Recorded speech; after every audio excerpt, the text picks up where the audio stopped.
கர்த்தருடைய பரிசுத்த நாமத்துக்கு ஸ்தோத்திரம் உண்டாவதாக. அருமையாய் கிரேஸ் டிவி குடும்பத்திற்காகவும் அதில் பணிபுரியும் உடன் ஊழியர்களுக்காகவும் FMBB ஸ்தாபனத்திற்காகவும் அதில் பணிபுரியும் அனைத்து மிஷினரிகளுக்காகவும் ப்ரேயர் குரூப் லீடர்ஸ் ப்ரமோஷன் செக்ரட்டரிக்காகவும் தேவனுக்கு நன்றி சொல்கிறேன். எங்களை அழைத்த கிரேசி டிவி நிர்வாகத்திற்காகவும் ஆண்டவருக்கு நன்றி சொல்கிறேன். இந்த கிரேசி டிவி நிகழ்ச்சிகளை பார்த்து கொண்டிருக்கும் அனைத்து நபருக்கும் கர்த்தராகிய இயேசு கிறிஸ்துவின் நாமத்தில் வாழ்த்துக்களை தெரிவித்துக் கொள்கிறோம். இந்த நிகழ்ச்சிகளை பார்த்து கொண்டிருக்கிறவர்கள் உங்கள் ஜெபத்தில் எங்கள் FMBB ஊழியங்களுக்காக ஜெபித்து கொள்ளுங்கள். நன்றி. ஒரு சிறிய இந்திய சந்தாலி பாடலை பாட விரும்புகிறேன். இந்த பாடலுடைய அர்த்தம் ஆண்டவரே, நான் இன்னும் உங்கள் அண்டையை நான் வருகிறேன். உங்கள் கீழே தான் எனக்கு அடைக்கலம் கிடைக்கும். உங்களிடத்துல தான் எனக்கு வெளிச்சம் கிடைக்கும். உங்கள் உதவி இல்லாமல் என்னால் ஒன்றுமே செய்ய முடியாது. உங்கள் உதவி தான் எனக்கு வேணும் ஏசப்பா. உங்கள் பலத்தில் நான் எல்லாவற்றையும் செய்ய எனக்கு உதவி செய்யுங்க அப்படின்னு இந்த பாடலுடைய மீனிங் இது.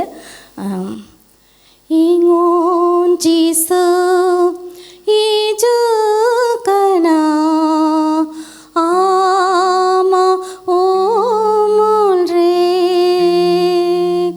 marsalama jarur kana ingo imoy me ingo imoy me ingo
கர்த்தாவே, என் வாயின் வார்த்தைகளும் என் இருதயத்தின் தியானமும் உம் சமூகத்தில் பிரீதியாக இருப்பதாக. ஆமென். நான் தெரிந்து கொண்ட பைபிளில் எத்தனையோ கதாபாத்திரங்கள் இருக்கிறாங்க. அதில் நான் தெரிந்து கொண்ட ஒரு நபர் தானியேலை பற்றி அநேகருக்கு தெரியும். தானியேல் எப்படி ஒரு ஜெப வீரர் என்பது நம்ம அநேகருக்கு தெரியும். ஒருவேளை இந்த கிரேஸ் டிவியை பார்த்து கொண்டிருக்கோம், ஒருவேளை தேவனை அறியாதவர்கள் இருக்கலாம். ஆனாலும் இந்த செய்தியின் மூலமாக இந்த தானியேல் வேதத்தில் மிகவும் பிரியமானவன் என்று வேதத்தில் குறிப்பிட்டிருக்கிறாங்க. நம்ம வேதத்தில் 66 புஸ்தகம் இருக்குது. அந்த 66 புஸ்தகத்தில் இந்த நபருக்கு மட்டுமே நீ மிகவும் பிரியமானவன் அப்படி என்று சொல்லப்பட்டிருக்குது. ஏன் இந்த தானியேலுக்கு மாத்திரம் ஆண்டவர் நீ மிகவும் பிரியமானவன் என்று சொல்கிறார் என்று நம்ம பார்ப்போம். நம்ம இப்போ இந்த மெசேஜை நம்ம கேட்கும் போதே நம்ம அவரை பற்றி நம்ம தெரிஞ்சு கொள்ளலாம். இந்த தானியேல் இவரை பற்றி அதிகமாக வேதத்தில் ரொம்ப இவர் என்ன கோத்திரம் அந்த மாதிரிலாம் குறிப்பிடலை. ஆனால் வேத வல்லுநர்கள் என்ன சொல்கிறாங்கன்னா, இவர் ஒரு யூத கோத்திரத்தில் பிறந்திருக்கலாம். ஏன்னா எசேக்கியா உடைய வம்சத்தில் இவர் பிறந்திருக்கலாம் அப்படின்று வேத நிபுணர்கள் சொல்கிறாங்க. ஏனென்றால் எசேக்கியா காலத்தில் தான் இவங்க சிறைகளாக அந்த பாபிலோன் தேசத்துக்கு அவங்க அழைத்து செல்லப்படுறாங்க. இவங்க அடிமைகளாக இந்த பாபிலோன் தேசத்தில் இந்த தானியேலோட அவரோட 3 நபர்களும் அவரோட கூட இருக்கிறாங்க. இந்த தானியேல் என்றால் அவருடைய அர்த்தத்திலேயே இந்த தானியேலுடைய என்ன சொல்கிறாங்கன்னா அர்த்தம் எபிரேய மொழியில் கடவுள் என் நீதிபதி. அப்புறமா அது இன்னும் கடவுள் என் நடுவர், அதாவது கடவுள் ஒரு நடுவராக இருந்து நீதி வழங்குகிறார் என்று அர்த்தமாக. பாருங்கள், தானியேலுக்கு என்ன ஒரு பெரிய அர்த்தமே இப்போ பயங்கரமாக இருக்கிறது. நம்முடைய பேர்லேயும் அநேகருக்கு அர்த்தம் உள்ளதாக தான் நம்முடைய பெற்றோர்களும் பெயர் வைத்திருக்கிறாங்க. அதே போல் தான் இந்த தானியேலுக்கும் என் நீதியின் அதிபதி அப்படின்னு சொல்கிறாங்க. அதே போல் இந்த முதல் அதிகாரத்தில் தானியேலில் மொத்தம் 12 அதிகாரம் மாத்திரமே இருக்கிறது. இந்த 12 அதிகாரத்துலேயும் முதல் அதிகாரத்தில் நம்ம வாசித்தோமானால் அந்த முதல் அதிகாரத்தில் தானியேல் அவருடைய 3 நபர்களும் ராஜாவுடைய அரண்மனைக்கு அழைத்து செல்லப்படுறாங்க. இந்த ராஜா 3 வருஷம் அவர் எப்படி என்ன சொல்கிறாருன்னா, இந்த முதல் அதிகாரத்தில் அனனியா, மிஷாவேல், அசரியா அவர்கள் இருக்கிறாங்க. 1:3 வாசிக்கிறேன். அப்பொழுது இஸ்ரவேல் புத்திரருக்குள்ளே ராஜகுலத்தார்களிலும் துறை மக்களிலும் யாதொரு மாசு இல்லாதவர்களும் அழகானவர்களும் சகல ஞானத்திலும் தேறினவர்களும் அறிவில் சிறந்தவர்களும் கல்வியில் நிபுணரும் ராஜாவின் அரண்மனையிலே சேவிக்க திறமை உள்ளவர்களும் ஆகிய சில வாலிபர்களை கொண்டு வரவும் அவர்களுக்கு கல்தேயரின் எழுத்தையும் பாஷையும் கற்றுக் கொடுக்கவும் ராஜா தன் பிரதானிகளின் தலைவனாகிய ஆஸ்பேனாசுக்கு கற்பித்தான்.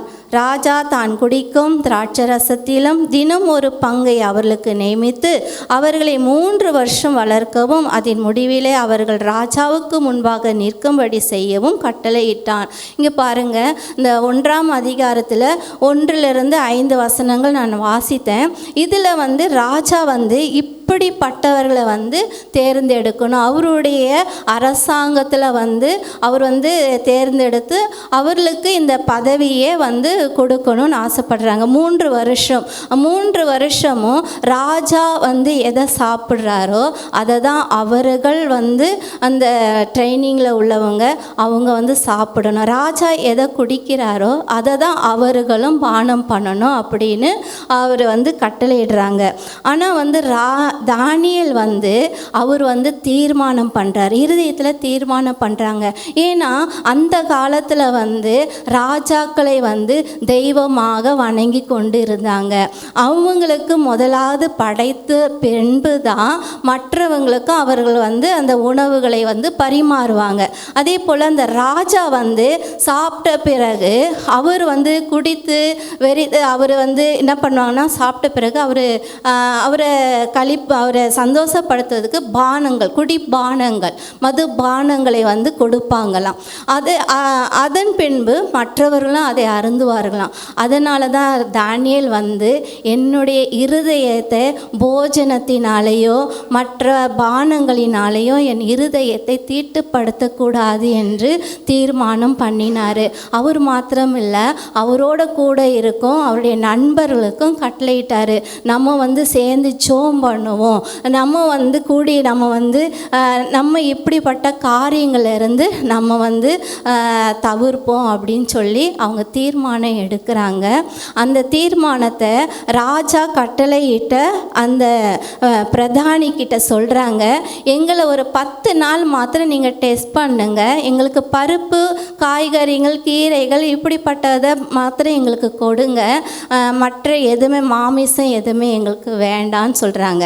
10 நாள் அவங்கள டெஸ்ட் பண்ண பிறகு அவங்களுடைய முகங்கள் வந்து மிகவும் புஷ்டி உள்ளதாயும் அழகாயும் பலன் உள்ளதாயும் இருந்துதான். அதுக்கப்புறமா அவங்க 3 வருஷம் வந்து அவங்க வந்து அந்த மாமிசமும் சாப்பிடவில்லை, எந்த மதுவும், ராஜா சாப்பிட்ற எந்த உணவையும் அவங்க வந்து சாப்பிடலை. அந்த 1ஆம் அதிகாரம் 17ஆம் வசனத்தில் குறிப்பிடப்பட்டிருக்கிறது, அந்த ராஜாவே வந்து அவர் வந்து கேட்ட எல்லா காரியங்களையும் வந்து அவங்க வந்து எல்லாத்துக்கும் ஆன்சர் பண்ணாங்களாம். அவங்கள போல் வந்து சாமர்த்தியம் உள்ளவங்க வந்து இல்லை அப்படின்னு வேத வசனம் நமக்கு சொல்கிறது. தானியேலும் அந்த தானியேலுடைய நண்பர்களும் செய்து முடித்தாங்க.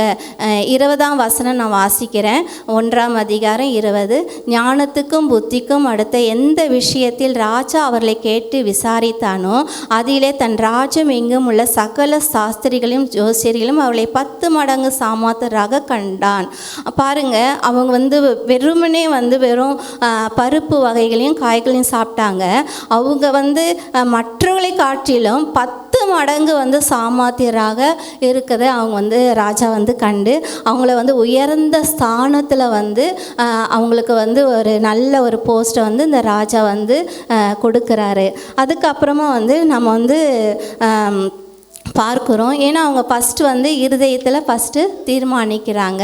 ரெண்டாவது வந்து நாம் பார்க்க போகிறோம், என்ன பார்க்க போகிறோன்னா, அந்த தானியேல் வந்து எப்படியாக வந்து ஜெபிக்கிறாரு அப்படின்னு நம்ம வந்து பார்ப்போம். அவங்க வந்து கூடி ஜெபிக்கிறாங்க. என்னென்னா, இந்த நேச்சர் வந்து ஒரு சொப்பனம் காண்றான். அந்த சொப்பனத்தை வந்து அவர் வந்து சொல்கிறாரு, அந்த ஜோசியர்கிட்டலாம் சொல்கிறாரு, மந்திரவாதிகிட்டையும் ஜோசியர்கிட்டையும் என்ன சொல்கிறாருன்னா, நான் ஒரு சொப்பனம் கண்டேன், அந்த சொப்பனத்தையும் சொல்லணும், அதுக்குரிய அர்த்தத்தையும் சொல்லணும் அப்படின்னு சொல்கிறாங்க. அப்போ அந்த ஜோசியரும் அந்த மந்திரவாதிகளும் சொல்கிறாங்க, ராஜாவே நீ சொல்கிற வந்து நீங்கள் வந்து சொப்பனத்தை சொல்லுங்கள், பின்பு நாங்கள் அர்த்தத்தை சொல்கிறோம். அப்போ ராஜா சொல்கிறாரு, நீங்கள் வந்து சொப்பனத்தையும் சொல்லணும், அர்த்தத்தையும் சொல்லணும். அப்போ சொல்கிறாங்க, அவங்க என்ன சொல்கிறாங்கன்னா, அப்போது இந்த வானத்தையும் பூமியும் படைத்த இந்த கர்த்தர் மாத்திரம்தான் வந்து உங்களுக்கு வந்து சொல்ல முடியும், மனுஷனால் வந்து இது முடியவே முடியாது அப்படின்னு சொல்லிடுறாங்க. அப்போது இந்த இது வந்து தானியேலுக்கு வந்து தெரிஞ்ச உடனே அவங்களுடைய நண்பர்கள் சொல்கிறாங்க, ராஜா ஒரு சொப்பனம் கண்டிருக்கிறாரு, நம்ம வந்து ஜெபம் பண்ணுவோம், அது என்ன சொப்பனம் நம்ம ஆண்டவரிடத்தில் கேட்போம், அப்படி எதுக்கு வீணாக வந்து அந்த ஜோசியர்கள் ஞானிகள்லாம் வந்து சாகணும் அப்படின்னு சொல்லிடுறாங்க. ஏன்னா ராஜா கட்டளையிட்டாங்க, சொல்லலைன்னா அவங்க தலையெல்லாம் வெட்டப்படும் சொல்லிட்டாங்க. அப்போது வந்து இந்த தானியேலும் அவருடைய 3 நண்பர்களும் ஜெபிக்கிறாங்க. ஜெபிக்கும் பொழுது ராத்திரி தரிசனத்தில் ஆண்டவர் வந்து தானியேலுக்கு வெளிப்படுத்துகிறாரு. ராஜா என்ன சொப்பனம் கண்டாரோ அந்த சொப்பனத்தையும் அதுக்குரிய அர்த்தத்தையும் வந்து அந்த ஆண்டவர் வந்து தானியேலுக்கு சொல்கிறாங்க.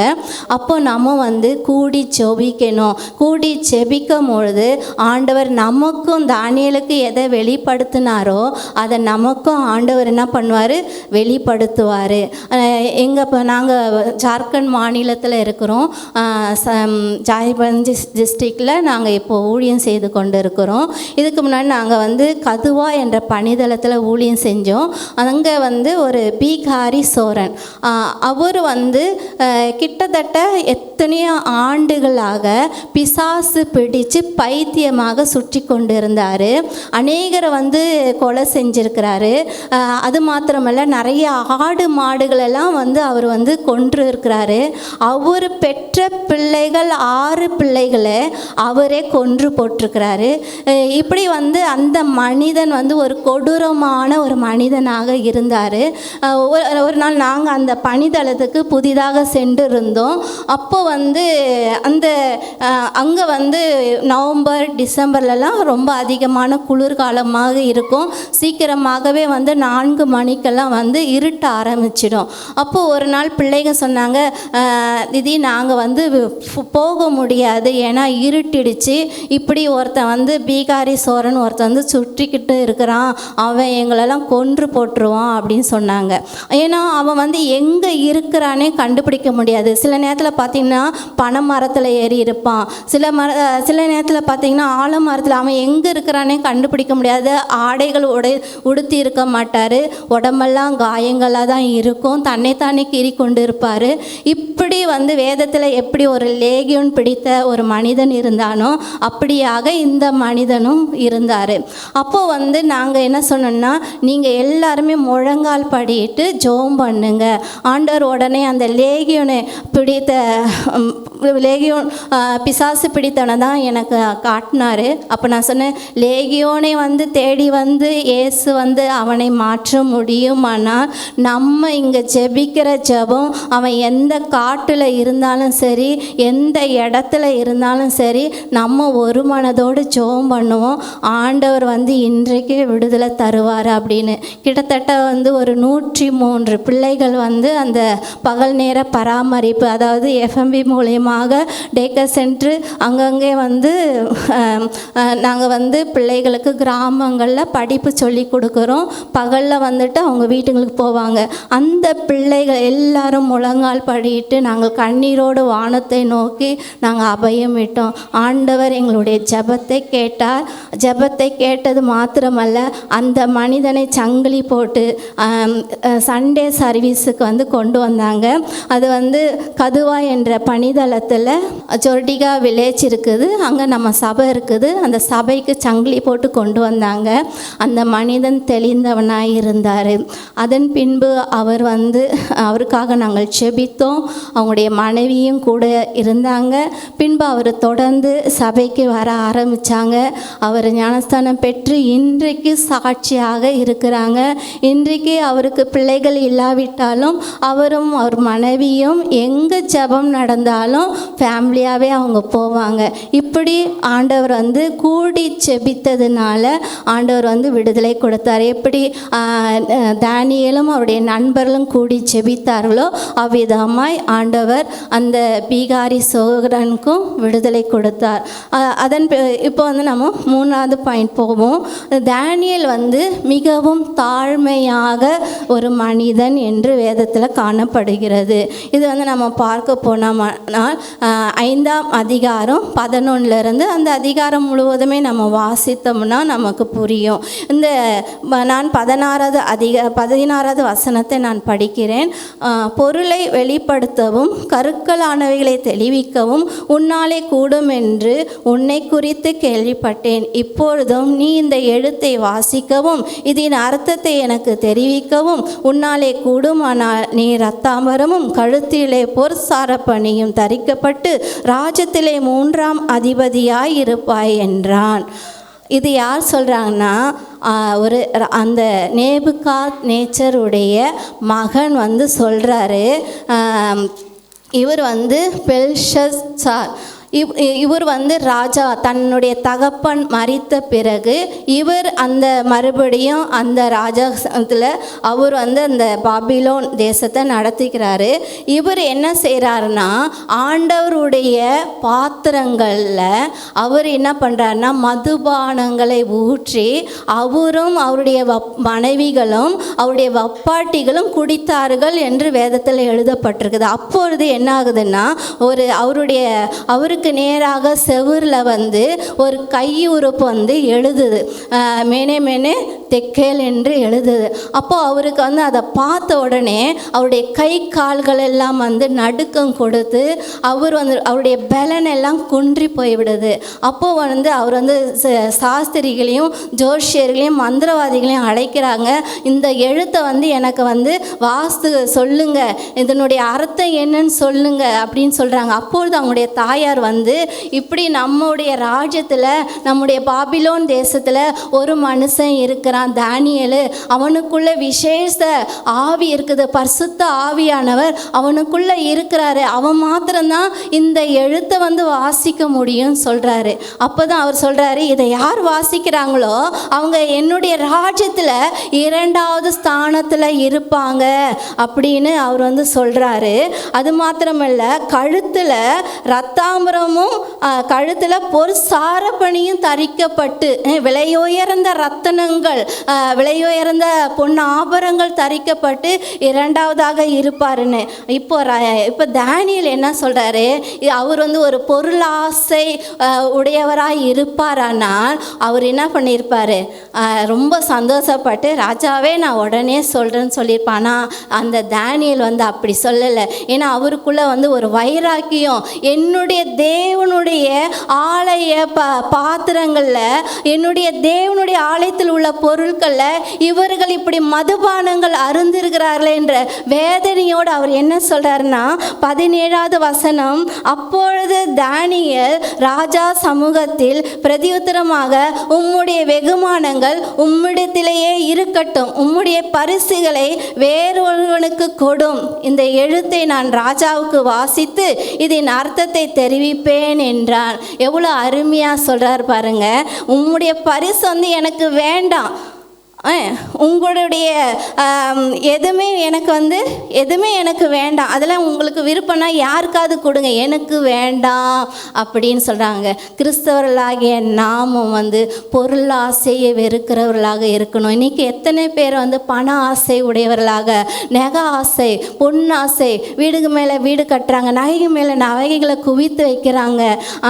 ஆனால் இந்த தானியேல் வந்து எனக்கு எதுவுமே வேண்டாம், எந்த பரிசுகளும் எனக்கு வேண்டாம் என்று தன்னை தாழ்த்துக்கிறாரு. நம்மளும் வந்து இப்படிப்பட்டதான வந்து தாழ்மை வந்து இருக்கணும். நான் இந்த எஃப்எம்பிபிக்கு நான் வர்றதுக்கு முன்பாக நான் என்னுடைய தகப்பனார் வந்து கிறிஸ்தவர் குடும்பத்தை சேர்ந்தவர் தான். நான் வந்து படிக்கிற காலத்திலே வந்து என்னுடைய தாத்தா வந்து இந்த சென்னை பட்டணத்தை வந்து அவங்களுடைய தகப்பனார் குடும்பத்தார் வந்து ஆட்சி செய்து கொண்டு இருந்தாங்க, சிற்றரசர்களாக. என்னுடைய தாத்தா வந்து 4வது அந்த சிற்றரசருக்கு 4வது மகனாக பிறந்தார். அவருடைய பேர் வந்து நாராயண ராவ், எங்கள் தாத்தாவுடைய பேர்.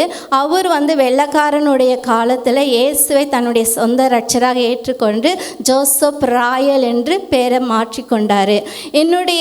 ஆனாலும் வந்து அவங்களுக்கு பணங்கள் இருந்ததுனால, பேர் புகழ் இருந்ததுனால கிறிஸ்துவ முறைப்படி அவர்கள் வந்து வாழலை. அவங்க மனம் போன போக்கில் தான் இருந்தாங்க. எங்களுடைய தாத்தா நாளடையில் எங்களுடைய சொத்துக்கள் எல்லாமே நாங்கள் வந்து இழந்தோம், நிறைய வீடுகளில் இழந்தோம், நிலங்களை இழந்தோம். நான் வந்து பெரியவளா வளரும் பொழுது என்னுடைய தாத்தா எப்படி வந்து இருந்தாரோ, ஒரு ராயல் ஃபேமிலியாக இருந்தாங்களோ அதே போல் நானும் வாழணும் அப்படின்ட்டு எனக்குள்ள ஆசை இருந்தது. நான் படித்தேன், பிகாம் படித்தேன். அதன் பின்பு என்னென்ன டெக்னிக் டெக்னிக்கெல்லாம் இருக்குதோ அதெல்லாம் நான் படித்தேன். எல்லாத்துலேயுமே நான் வந்து ஃபஸ்ட் கிளாஸில் தான் வந்து பாஸ் பண்ணேன். நான் 1993 நான் வந்து +2 முடித்து 1996 நான் பிகாமும் வந்து முடித்து மற்ற எல்லா டெக்னிக்கலையும் படித்து முடிக்க ஆண்டவர் உதவி செஞ்சாங்க. 1996 2000 வரைக்கும் எனக்கு ஒரு வேலையும் கிடைக்கல. நான் ஒரு சின்ன ஒரு ஆட்டுக்குட்டியானவரின் மனவாட்டி என்ற ட்ரெஸ்ஸில் வந்து உங்களுக்கு வந்து டைப்பிங் தெரியுமே, அதனால் எங்களுடைய இதில் வந்து கொஞ்சம் ஒர்க் பண்ணுங்க அப்படின்னாங்க. அந்த இடத்துல நான் கொஞ்ச நாள் ஒர்க் பண்ணிக்கிட்டு இருந்தேன். பின்பு வந்து எனக்கு வந்து சில இடங்கள்லாம் நான் அப்ளிகேஷன் போட்டிருந்தேன். அந்த அப்ளிகேஷனில் எனக்கு வந்து என்ன சொன்னாங்கன்னா, உங்களுக்கு மார்ச் 2001 தான் எனக்கு வந்து வேலையே வந்து எல்லாமே கன்ஃபார்ம் ஆனது. அப்போ சொன்னாங்க, நான் ஒரு 2 இன்ட்ரிக்கு போனேன். நம்ம அம்பத்தூர் சர்ச் இருக்குது, CSI அம்பத்தூர் டயாசிஸில் அப்போது வந்து அசரியா பிஷப் இருந்தாங்க. அவருடைய காலத்தில் எனக்கு வந்து பூந்தமல்லியில் ஒரு டீச்சர் வேலை எனக்கு வந்து அப்பாயின்மெண்ட்டுக்கு ரெடி பண்ணாங்க. அவர் சொன்னார், உனக்கு 1ஆம் தேதி அப்பாயின்மெண்ட் ஆர்டர் வரமோ அந்த இடத்துல நீங்கள் போய் வேலை செய்யலாம் அப்படின்னு. அதுக்கு பின்பு நான் வந்து ஒரு ஏன்னா நான் பிகாம் படித்து முடித்ததுனால அக்கௌண்ட்டும் எனக்கு நல்லா வந்ததுனால SBI பேங்க் வில்லிவாக்கத்தில் இருக்கிற SBI பேங்க்கில் எனக்கு கிளர்க்காக அந்த இடத்துலையும் வந்து வேலைக்கு அப்பாயின்மெண்ட் சொன்னாங்க. நீங்கள் மார்ச் 1ஆம் தேதி வந்து ஜாயின் பண்ணுங்க அப்படின்னு சொல்லியிருந்தாங்க. 2 இடத்துலையுமே எனக்கு மார்ச் 1ஆம் தேதி. நான் வந்து 2001 பிப்ரவரி மாதம் எனக்கு ஒரு டீச்சர், அவங்க எனக்கு 7th கிளாஸ் FMB லீடராக இருக்கிறாங்க, சிசிலியா அவங்க பேர். அவங்க என்ன பண்ணாங்கன்னா, நீ பட்டாபுரம் வாமா, உன்னை நான் வந்து அங்கே ஒரு வேலை வேணும், ஒரு டைப்பிஸ்ட் வேணும், தமிழ் டைப்பிஸ்ட் இல்லை, அதனால் ஒரு வேணும், நீ வந்து அங்கே பணிபுரிய அப்படின்னு எனக்கு கூட்டிகிட்டு போனாங்க. அங்கே போன உடனே ப்ரேயரில் அட்டன் பண்ணோம். அந்த ப்ரேயர் வந்து எனக்கு வந்து கசப்பாக இருந்தது. நான் கிறிஸ்தவத்தில் வளர்ந்தாலுமே என்ன இவங்க வேலைக்குன்னு கூட்டிகிட்டு வந்து இப்படி ப்ரேயரில் உட்கார வச்சிட்டாங்களேன்னுட்டு நான் மனசுக்குள்ளேயே வந்து அவங்கள ஒரு மாதிரி பேசிக்கொண்டே இருந்தேன். அப்போது நான் சொன்னேன், ஆண்டி நான் வந்து முன்னாடி போகிறேன், ஏன்னா 4 மணிக்கு வந்து ஒரு பஸ் போகும், P70 அந்த பஸ் பேர். அந்த பஸ் வந்து 4 மணிக்கு வந்து 4:30 தான் அந்த பஸ் எடுப்பாங்க. அப்போ நான் முன்னாடி போயிட்டேன். நான் முன்னாடி போன பிறகு அந்த பஸ்ஸில் யாருமே கிடையாது, நான் மட்டும்தான் இருந்தேன். அப்போது ஆண்டவர் வந்து என்னோட பேசினாங்க. அவருடைய மெல்லிய சத்தத்தை வந்து முதலாக 2001 பிப்ரவரி 26ஆம் தேதி அந்த மாலை நேரத்தில் ஆண்டவருடைய சத்தத்தை கேட்டேன். ஆண்டவர் ஒரு வசனத்தை வைத்து பேசினாங்க. உலகமும் அதை நிச்சயம் ஒழிந்து போகும், தேவனுடைய சித்தத்தின்படி செய்கிறவனே என்னென்றைக்கு நிலைத்திருப்பான். 1 யோவான் 2:17 அந்த வசனம் இருக்குது. அதை குறித்து ஆண்டவர் என்னோட பேசினாங்க. என்னுடைய பாவங்களை ஒரு சினிமா போல் ஆண்டவர் வந்து சுட்டி காட்டினாங்க. அதன் பின்பு நான் ஆண்டவரிடத்தில் கேட்டேன், ஆண்டவரே நான் என்ன செய்யணும் அப்படின்னு கேட்டப்போ ஆண்டவர் சொன்னார், உன்னை அறியாத ஜாதிகளுக்கு போய் என்னை பற்றி சொல்லு அப்படின்னு சொன்னார். அதன் பின்பு அவருடைய சத்தத்தையும் நான் கேட்கல, எனக்கு படம் போல் காட்டின எதையுமே நான் வந்து பார்க்கல. அதன் பின்பு எனக்கு அந்த வசனம் என்னுடைய இருதயத்தில் எனக்கு கண் முன்பாக ஓடிக்கொண்டே இருந்தது. நான் வீட்டுக்கு வந்த உடனேயே எனக்கு அந்த அப்பாயின்மெண்ட்டும் எனக்கு கிடச்சிது. நான் அதை அப்படியே வந்து போஸ்ட்மெண்ட்டு வாங்கி நான் கிழிச்சு போட்டுட்டேன். அதன் பின்பு எனக்கு FMBயில் இந்த ஆன்ட்டி தான் வந்து என்னை வந்து இன்ட்ரடியூஸ் பண்ணாங்க. நான் சொன்னேன், ஆன்ட்டி இப்படி ஆண்டவர் என்னோட பேசுனாங்க அப்படின்னு சொன்னேன்.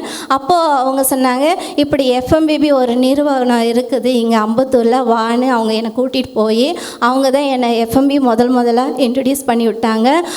அவங்களே என்ன சொன்னாங்கன்னா, 2001 மார்ச் நீங்கள் வந்து இன்ட்ரியில் அட்டன் பண்ணுங்கன்னு சொன்னாங்க. 2 நாள் தான் இருந்தது. ஆண்டவருடைய பெரிதான கிருபையினால் அந்த FMB நிறுவனத்தில் என்னென்ன கேட்டாங்களோ அத்தனை முடித்து அந்த 2001 மார்ச்சில் வந்து அந்த இன்ட்ரிலையும் செலக்ட் ஆக ஆண்டவர் கிருபை செஞ்சாங்க. ஆண்டவருடைய உலகத்திலேயே ஆண்டவருடைய பணி தான் மிகவும் உயர்ந்த பணி என்பதை ஆண்டவர் எனக்கு கற்றுக் கொடுத்தாங்க. ஏன்னா உலகெல்லாம் அது நிச்சயம் ஒழிஞ்சு போயிடும். இந்த பொண்ணு வெள்ளி நகை பணம் எல்லாமே அழிஞ்சிடும், என்னுடைய வார்த்தை மாத்திரம் என்றென்றைக்குமே நிலைத்திருக்கும் என்று ஆண்டவர் சொன்னாங்க. எத்தனையோ ஆண்டுகள் ஆகி இந்த வேத புத்தகத்தை எவ்வளோ பேர் அழிக்க திட்டமிட்டாங்க, அதனால் யாராலும் முடியல. ஆனால் தங்கம் வெளியெல்லாம் அழிஞ்சு போயிடும், பணங்கள்லாம் வந்து மாறி போயிடும், அழிஞ்சு போயிடும். ஆனால் வேத வசனம் மட்டும் நிலைத்திருக்கு என்பதை ஆண்டவர் வந்து எனக்கு கற்றுக் கொடுத்தாங்க. அன்றைக்கு ஆண்டவர் வந்து எப்படி வந்து நடத்தினாங்களோ இன்றைக்கு வந்து 24 ஆண்டுகள் முடிந்து 25வது ஆண்டு வரைக்கும் ஆண்டவர் இம்மட்டும் நடத்துகிறாங்க. எந்த ஒரு பொருள் ஆசையும் எங்கள் அப்பா சொன்னாங்க, உனக்கு நான் உயிரோடு இருக்கும் போதே வீட்டை எழுதி வைக்கிறேன் அப்படின்னு சொன்னாங்க. நான் சொன்னேன், எனக்கு வேண்டாம், ஏசப்பா வந்து என்னை ஊழியத்துக்கு அழைச்சாங்க, அவர் தான் எனக்கு சொத்து, உங்கள் சொத்து எதுவுமே எனக்கு வேண்டாம் அப்படின்னு சொன்னேன். ஆண்டவருடைய பெரிதான கிருபையினால் இன்ன வரைக்கும் ஆண்டவர் வந்து எந்த ஒரு சொத்து மேலேயும் ஆசைப்படாதபடிக்கு எங்களுடைய தேவைகளை அனைத்தையும் ஏசப்பா வந்து அற்புதமாக சந்தித்து வழி நடத்தி வருகிறார். நம்ம வந்து பொருள் ஆசையை வந்து வெறுக்கிறவர்களாக நம்ம வந்து இந்த பூமியில் வாழ வேண்டும். இந்த தானியேலும் வந்து பொருள் ஆசையை வெறுக்கிறவராக இருந்ததுனால தேவன் வந்து அவரை உயர்த்தினார், அவரை வந்து மிகவும் பிரியமானவன் என்று சொல்கிறாரு.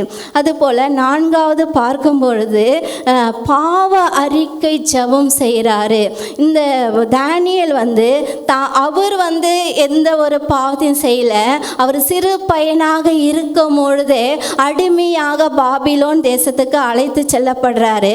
ஆனால் இந்த தானியேல் வந்து தன்னுடைய மக்களுக்காக ஆண்டவரிடத்தில் மன்றாடுறாரு.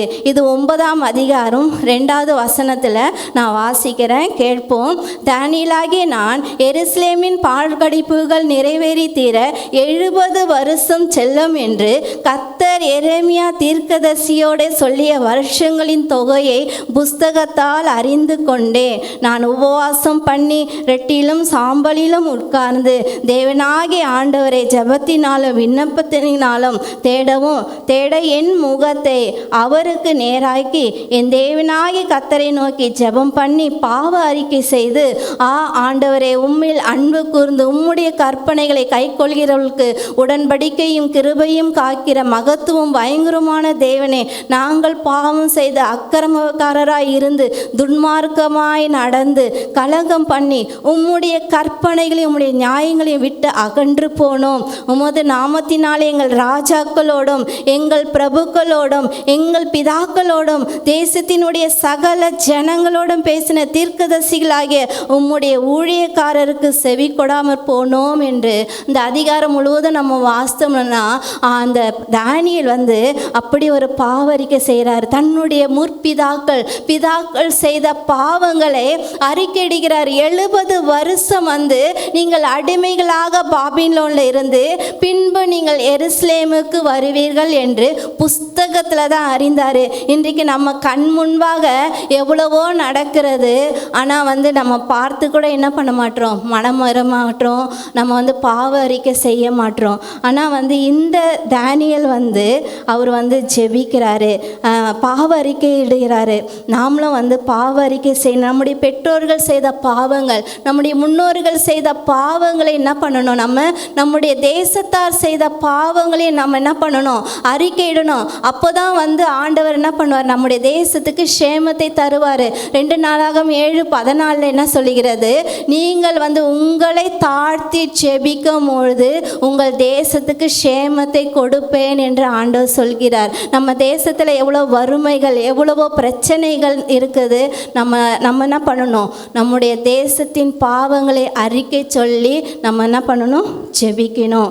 4வதாக அவர் வந்து இனி வரும் காலங்களில் சம்பவிக்க போகிறதை நினைத்து ஜெபம் பண்ணுறார். தானியேல் 10ஆம் அதிகாரம் 3ஆம் வசனத்தை நான் வாசிக்கிறேன்.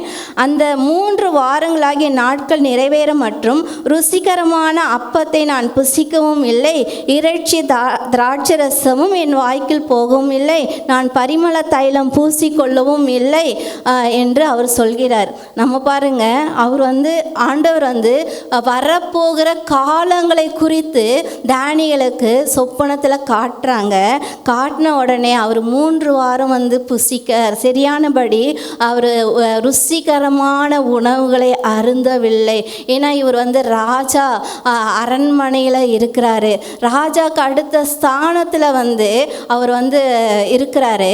அவர் எப்படி இருப்பாங்க, இன்றைக்கி வந்து நம்ம ஒரு பிரதமர் மந்திரியை வந்து பார்த்தோம்னா அவர் எப்படி இருக்கிறாரு, அந்த போஸ்டில் தான் தானியேல் வந்து இருந்திருக்கிறாரு.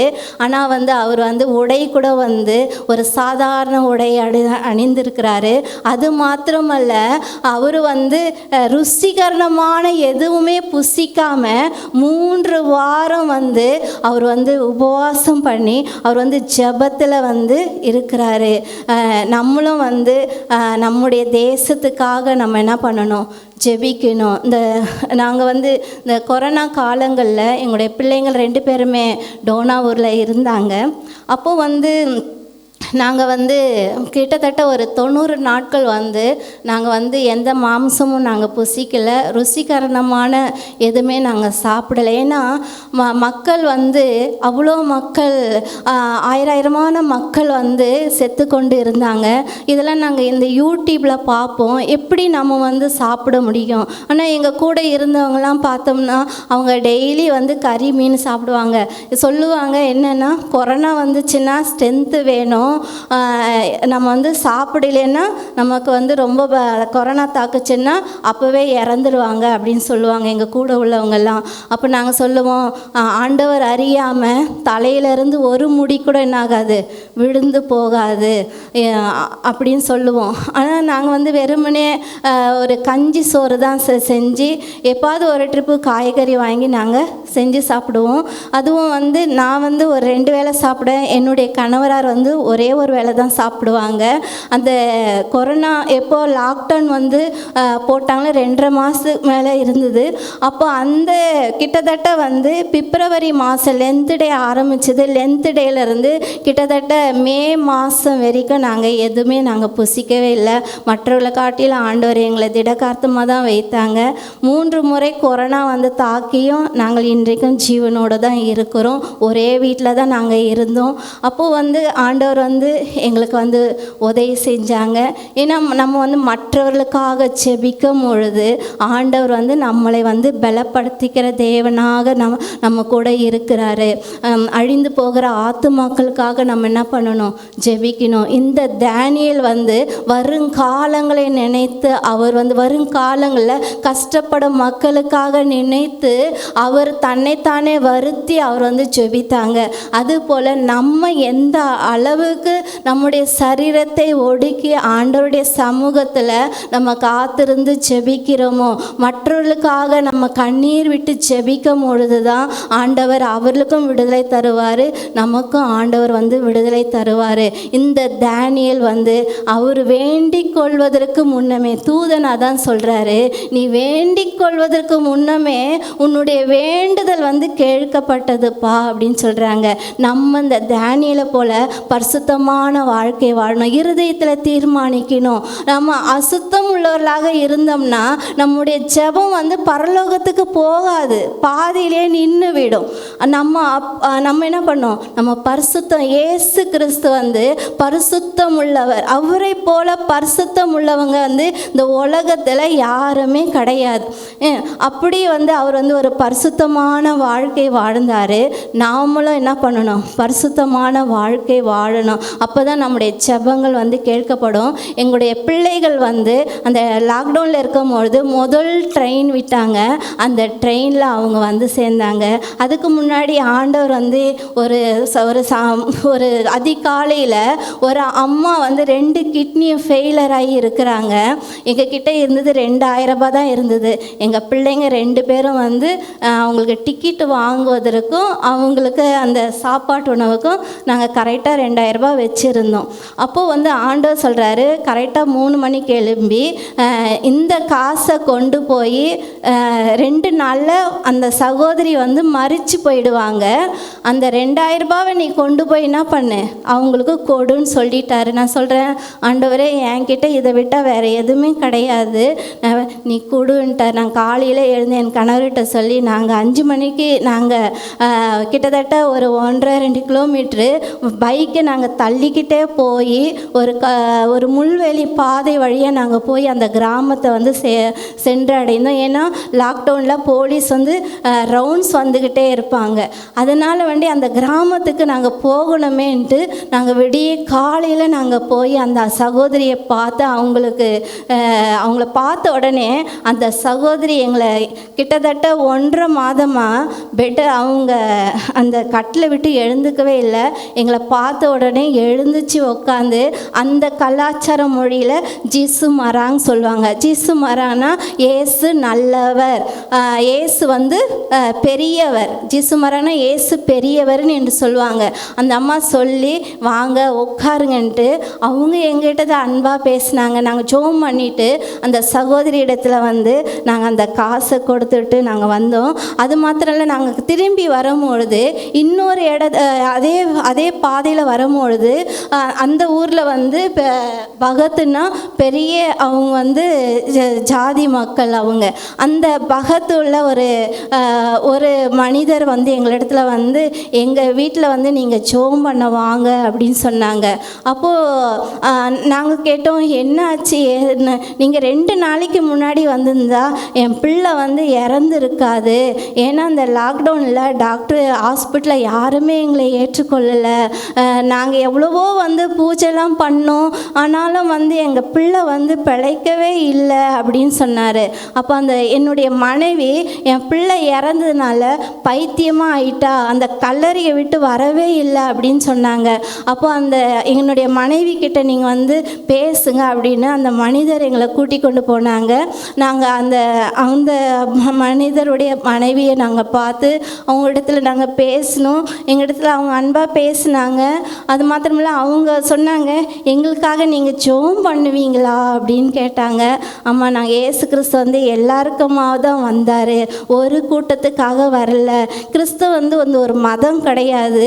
கிறிஸ்துவ வந்து ஏசு கிறிஸ்து வழியை காட்டுவதற்காக தான் இந்த உலகத்துக்கு வந்தார். உங்களுக்காகவும் தான் ஏசு கிறிஸ்து வந்து ரத்தம் சிந்தினார். நீங்களும் நித்திய ஜீவன் வந்து பெற்றுக்கொள்ளணும், அதற்காக தான் ஏசு கிறிஸ்து இந்த உலகத்துக்கு வந்தார் அப்படின்னு சொல்லி அவங்களுடைய மனைவி இடத்துல நாங்கள் சொன்னோம். அந்த குடும்பத்தார், அந்த உறவினர்கள் எல்லாருமே அந்த வீட்டுக்கு வந்தாங்க. நீங்கள் எங்களுக்காக ஜெபம் பண்ணுங்க, இந்த கொரோனானால நாங்கள் எல்லாருமே ரொம்ப கஷ்டப்படுறோம் அப்படின்னு சொன்னாங்க. நாங்கள் அந்த குடும்பத்தால் நாங்கள் ஆண்டவருடைய பாடல்களை பாடி ஆண்டவருடைய சத்தியத்தை சொல்லி ஜெபம் பண்ணிவிட்டு நாங்கள் வந்தோம். கர்த்தர் வந்து அந்த லாக்டவுன் நேரத்தில் அநேக மக்களை வந்து மாற்றினாங்க. அநேகர் கொரோனா வியாதியில் இருந்தவங்க அநேகர் வந்து சுகம் பெற்றாங்க. இப்படி வந்து ஆண்டவர் வந்து செஞ்சாங்க. நம்ம மற்றவர்களுக்காக செய்யும் பொழுது ஆண்டவர் அற்புதம் செய்கிறாரு. அதன் பின்பு நாங்கள் வீட்டுக்கு வந்தோம். ஆண்டவரே, நீங்கள் சொன்னதை நாங்கள் வந்து செஞ்சிட்டோம். இனி எங்கள் பிள்ளைங்க எப்படி வருவாங்கன்னு எங்களுக்கு தெரியல ஏசப்பா. ஆனால் நாங்கள் உண்மை விசுவாசிக்கிறோம், எங்கள் பிள்ளைங்களை வந்து நீங்கள் அற்புதமாக கொண்டு வருவீங்க அப்படின்னு. அதே மாதத்தில், அந்த மே மாதத்தில் எங்கள் பிள்ளைங்க 2 பேருமே வந்து அங்கங்கே வந்து அவங்கள டெஸ்ட் பண்ணாங்க. கொரோனா டெஸ்ட்டு, எல்லா டெஸ்ட்லேயும் நார்மல் கொடுத்து அவங்க நல்ல பரிவாரத்தோடு வந்தாங்க. ஒவ்வொரு ப்ரேயர் குரூப்ஸ் லீடரும் அவங்களுக்கு நல்ல போஷனம் கொடுத்து அவங்களுக்கு தின்பண்டங்கள்லாம் வாங்கி கொடுத்து ₹1 நாங்கள் செலவு பண்ணவே இல்லை. எங்கள் பிள்ளைங்களை அழகாக வந்து வீட்டு வாசற்படியில் வந்து விட்டுட்டு போனாங்க.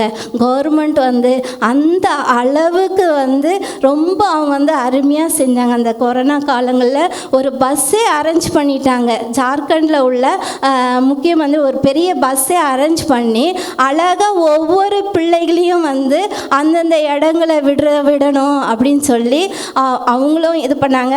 அது மாத்திரமில்லை, FMBB ஆர்கனைசேஷனில் உள்ள லீடர்ஸுகளும் வந்து உதவி பண்ணி அவங்களும் பஸ் அரேஞ்ச் பண்ணி அந்தந்த இடங்களில் பிள்ளைகளை கொண்டு வந்து விட்டாங்க. இப்படி ஆண்டவர் வந்து அற்புதம் செஞ்சாங்க.